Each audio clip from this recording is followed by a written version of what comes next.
तत्व है जिसको आपको और हमें जानना है।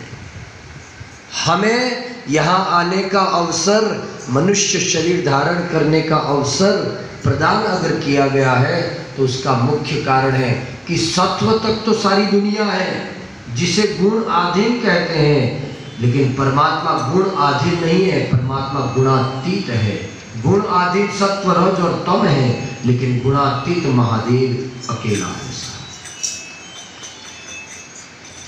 वो गुणातीत है, वो कालातीत है, वो मायातीत है।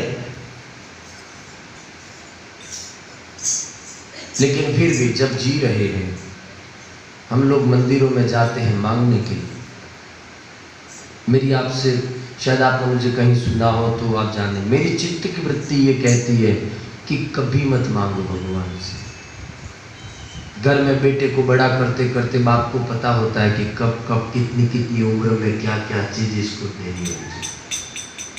एक माँ को बेटा कहेगा तब उसे खिलाएगी नहीं। माँ जानती है कि सुबह में बेटे को ये देना पड़ेगा, शाम को ये देना पड़ेगा। पिता को पता है। जब तक हमने भगवान के साथ संबंध नहीं बनाया है तब तक मांगो, मांगना भी है। लेकिन एक बार संबंध है तुम्हारा और भगवान का और हमारा, तो फिर मुझे नहीं लगता है कि हमें कहने की जरूरत हो कि मुझे ये दे दे, वो दे दे, वो दे दे। कहे बिना पता है उसे हमारा हाल, क्योंकि उसे भी अगर कहना पड़े तो फिर उसे भगवान कहे कैसे? वो तो सबके घट की जानने वाला है, और जो हर घट की जानता है उसे आप और हम जाकर समझाएं कि मुझे ये चाहिए। नहीं, जब आप और हम जाकर कहते हैं कि मुझे ये चाहिए, तब भगवान सीधा अर्थ लगाते हैं कि ये भक्त बनकर नहीं, भिखारी बनकर आया है। हम मांगते हैं भगवान से, तब भगवान, क्योंकि हमारे दर पर भी आते तो हम क्या सोचते हैं, आप देख लो। जैसे हम उसके दर पर जाकर रोज मांगते हैं, वैसे हमारे दर पर जो रोज आता है उसको आप और हम क्या कहते हैं? शब्द ठीक नहीं है, मुझे अच्छा नहीं लगता ये शब्द किसी के लिए, लेकिन लेवल तो हमारा वही है। हमारे दरवाजे पर जिसका लेवल है वैसा हमारे भी उसके दरवाजे पर यही लेवल है। मांगने के लिए गए हैं तो, लेकिन मांगा नहीं है जिसने, करता गया आदमी जो उसके हाथ में है, जो उसकी मुट्ठी में, जो उसके परिश्रम में, जो उसके सामर्थ्य में, जो उसके साहस में है, जो उसके संबल में है, इतना समाज के लिए करता गया, करता गया। पुण्य भी नहीं, मैंने कहा ना, हर एक कर्म के पीछे जब पुण्य हटता जाएगा तुम्हारा और मेरा, आसक्ति अनासक्त भाव से, असंग भाव से, तो वो कर्म न होकर के क्रिया हो जाएगी, और क्रिया का कोई बंधन नहीं होता। फिर आप और हमारे, उसका मतलब ये नहीं कि उसके बाद पाप करें, लेकिन पाप भी उसके बाद व्यक्ति को टच नहीं कर सकते। उसका उदाहरण दूंगा मैं आपको। अर्जुन ने कुछ समय पहले कहा कि इतने सारे लोगों को मैं मारूंगा। कृष्ण ने बताया, चेहरे बताए, ये भीष्म पितामह, इससे तुझे मारना, ये द्रोणाचार्य हैं, ये कृपाचार्य हैं, ये हैं। अर्जुन तुझे इन लोगों को मारना है, तब अर्जुन असमर्थ हो जाता है। नहीं, मैं भिक्षा का अन्न पाकर गुजारा करूंगा, लेकिन मैं मेरे इन बंधु बांधवों को मारूंगा नहीं। तब भगवान ने कहा कि तू सत्व गुण में है, इसलिए तुझे ये पाप और पुण्य नजर आ रहा है। तू सत्व से हट, तत्व में आ जा, तेरा कर्तापन हटा दे, तत्व में क्रिया होती है, ये सब तय किया हुआ है। तुझे हालात बदलने का अवसर मैं देता ही नहीं हूं किसी को। आपके और मेरे जो हालात है ना, वो बदलना हमारे बस में नहीं है, समझ लो इस बात को। मंदिरों में जाकर हालात बदलने के लिए मांगते मांगते जिंदगी गुजर जाती है, और हालात वही के वही रहते हैं, और हम सारी जिंदगी हमारे सामने से निकल जाती है, जी नहीं पाते। संघर्ष करते करते पूरी जीवनी खत्म, कुछ सीधा करते करते पूरी उम्र लगा दी, सीधा नहीं हुआ, क्योंकि प्रारब्धवश था। प्रारब्धवश तो राम के बाप को भी भोगना पड़ा, तो प्रारब्धवश हमें कैसे बाहर निकालेगा वो? प्रारब्ध का तो राम ने स्वयं ने 14 वर्ष बाहर निकाले, हमें कैसे छोड़ेगा उसकी व्यवस्था से। इसलिए हालात कभी बदले नहीं जाते हैं। हालातों को चेंज नहीं किया जा सकता और हालातों के साथ चैलेंज भी नहीं किया जा सकता। कोई कहे मैं साधु हूं, सबको आप इतना ये पूजा करवा दो, ये दूर हो जाएगा, ये करवा दो, ये हो जाएगा, मेरा मत नहीं है साहब इसमें। क्योंकि यहाँ पर प्रारब्ध का तो भगवान रामकृष्ण परमहंस ने भी भोगा है। फिर व्यर्थ में ऊर्जा क्यों व्यय करें कि ये ठीक हो जाए। उससे बेहतर है ऊर्जा लगाओ हरि के भजन में कि बेहतर हो के न हो तेरा नाम न छूटे। इसलिए हालात अपनी जगह पर है, ख्यालात हमारे हाथ में है। परिस्थिति अपनी जगह पर है, मनस्थिति हमारे हाथ में है। व्यवस्था अपनी जगह पर है, हमारे भीतरी अवस्था हमारे हाथ में है। फैसले कुछ भी हो जाए जीवन के साथ, हौसले हमारे खुद के होने चाहिए जिंदगी के साथ। साधु यही तो जीवन है साधु का, और क्या है। क्या हमसे अलग खाता, अलग सोते, अलग चलते? नहीं, वही की वही बोली, वही की वही चलन, वही का वही बैठन, वही का वही सारी प्रक्रिया। साधु समाज के बीच में एक मानव गृहस्थ हमारे जैसे ही साधु जीते हैं, लेकिन साधु के भीतरी अवस्था बहुत अलग होती है। और अध्यात्म पूरा भीतर का विषय है, बाहर का नहीं। बाहर तो जितना दिख रहा है वो सब प्रदर्शन है। जितना माया का लेप दिख रहा है वो मात्र प्रदर्शन ही है। दर्शन शब्द ही भीतर का है। अंदर उतरे कौन, लेकिन धर्म में सबको ऊंची इमारतें बनानी है, बनाओ, मैं मना नहीं करूं। धर्म के नाम पर बड़े बड़े मंदिर बने, इमारतें बने, सोने के स्वर्ण कलश भी चढ़े, ये होना चाहिए। लेकिन एक बात पूछता हूं कि आज से कुछ समय पहले भारत जब लूटा गया ना, तब पूरा भारत सोने का था, बराबर? सोने की चिड़िया बोलते थे भारत को। पूरा भारत, हर मंदिर के परकोटे तक स्वर्ण जड़ित थे, सब के सब लूट कर ले गए यहां से। क्यों?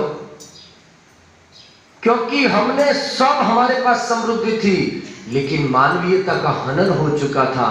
धर्म का जो स्तर था वो नहीं था। हम एक नहीं थे तो सब लूट कर ले गए हिंदुस्तान से। और कई देश हमारे देश के द्वारा लूटे गए, उन स्वर्ण आभूषणों से अभी तक चल रहे होंगे अरब कंट्रीज में। इसलिए चढ़े, स्वर्ण कलश भी चढ़े, इमारतें भी बने, लेकिन उससे भी पहले मानवीयता का ऊंचा स्तर करना बहुत जरूरी है। चढ़ाना ही है कलश तो मानवीयता का चढ़े, चढ़ानी ही है इमारत तो मानवीयता खड़ी होनी चाहिए। धर्म के नाम पर हम एक दूसरे के सामने, हमारी दशा ये होगी कि हम इस जगह पर बैठे ना, तब तक हम ठीक है। बाहर निकलकर जूता एक कोई पहन गया हो, फिर देखो, और वो भी कोई कह दे कि तेरा जूता वो पहन कर निकला है। छोटी छोटी बातों में हमारे जीवन में विवाद कितने हैं, कितनी बातें बहुत छोटी और विवाद कितने बड़े। हम कितने उलझ गए इस जीवन में साहब। मैं तो कह रहा हूँ शास्त्र भी मत खोलो अगर तुम्हें नहीं अच्छा लगता है तो, लेकिन जीवन के मूल यथार्थ को तो हम जिए। हमने हमारे जीवन को तनावग्रस्त कर दिया। सुबह उठते ही निराशा, दोपहर में खाते समय निराशा, रात को सोते समय निराशा। क्या हाल है हमारा। जिसके सोने में, विश्राम में जिसको संतुष्टि नहीं और उठने में जिसको उत्साह नहीं, उसका जीवन बिल्कुल व्यर्थ है साहब। हम घर पे रहते तो दुकान में जी रहता है, अगर हम दुकान में हैं तो मन घर पे रहता है, हम कहीं बाहर गए तो मन घर पे, मतलब हमारा पूरा सिस्टम ही पूरा हैंग हो गया है। खाते खाते ऐसा हो सकता है कि आप केवल भोजन ही खा रहे हैं? नहीं। कितने लोगों के रुपये याद आते हैं खाते खाते?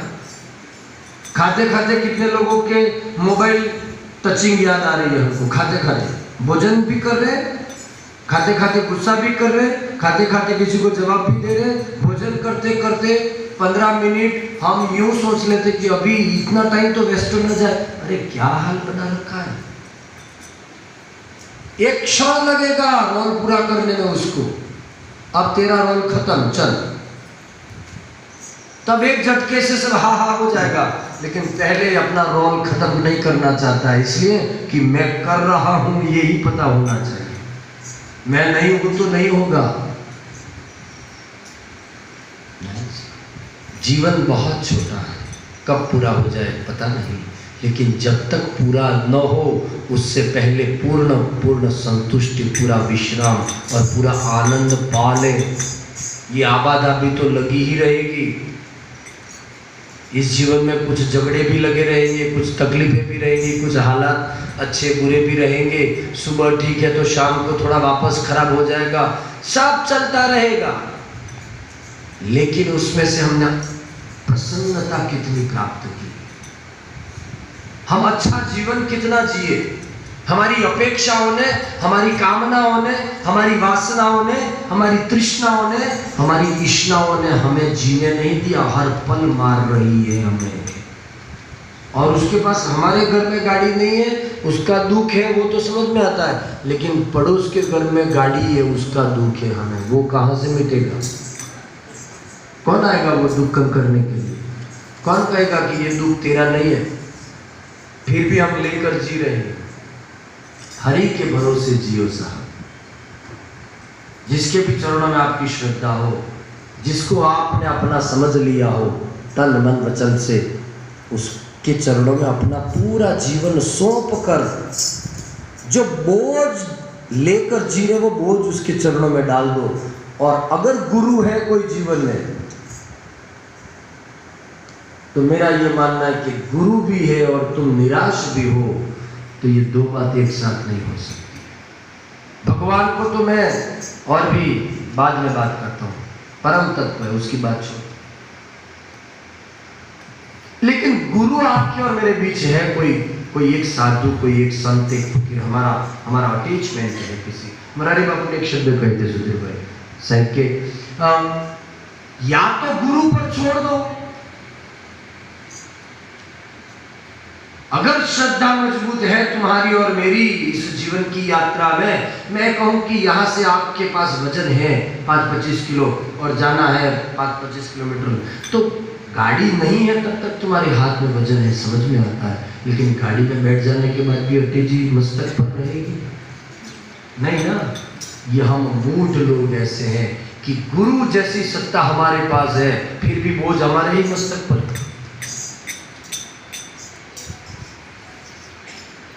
तो बापू ने कहा था कि या तो गुरु पर छोड़ दो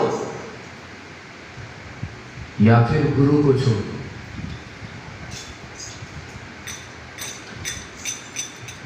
गुरु भी है जीवन में और तकलीफें भी है जीवन में। हमारे जीवन में विशाल है, तो फिर आपने गुरु को पाया ही नहीं है। गुरु के साथ फोटो खिंचवाने हैं, गुरु के साथ थोड़ा अखबार में आना है, गुरु के साथ कुछ प्रपंच है, लेकिन गुरु की जीवनी का कोई एक सूत्र भी हमारे जीवन में नहीं। गुरु तो पूरा समंदर है, लेकिन एक बूंद का टेस्ट भी हमने लिया नहीं है। इर्द गिर्द घूमते घूमते जिंदगियां निकल गई बहुत सारी। कबीर साहिब ने कहा था कि चींटी के पैर नुपुर बाजे सो मेरो साहिब सुने। चींटी कितनी छोटी, छोटी सबसे छोटी प्राणी, उसका पांव कितना छोटा, उस पांव में फिर झांझर कितनी छोटी, झांझर में घुंघरू कितना छोटा। लेकिन कबीर साहिब कहते हैं कि चींटी के पैर झांझर बाजे सो मेरो साहिब सुने। वो सुनता है और हम मांग मांग कर थक गए, हमारी सुनता ही नहीं।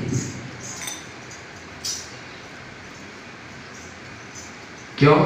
क्योंकि हमने सदैव हमारे लिए ही मांगा है, इसलिए नहीं सुनेगा। मांगो, तुरंत सुनता है। किसकी सुनता है? जो पर व्यक्ति के लिए मांगता है, दूसरे के लिए, समाज में पड़ी अव्यवस्था के लिए मांगता है। मांगकर देखो कभी आप समाज के लिए, आप समाज के लिए परमात्मा के दरबार में एक बार उसे कहकर देखो कि हे प्रभु, इस अव्यवस्था का धनी तू है, तू इसको ठीक कर।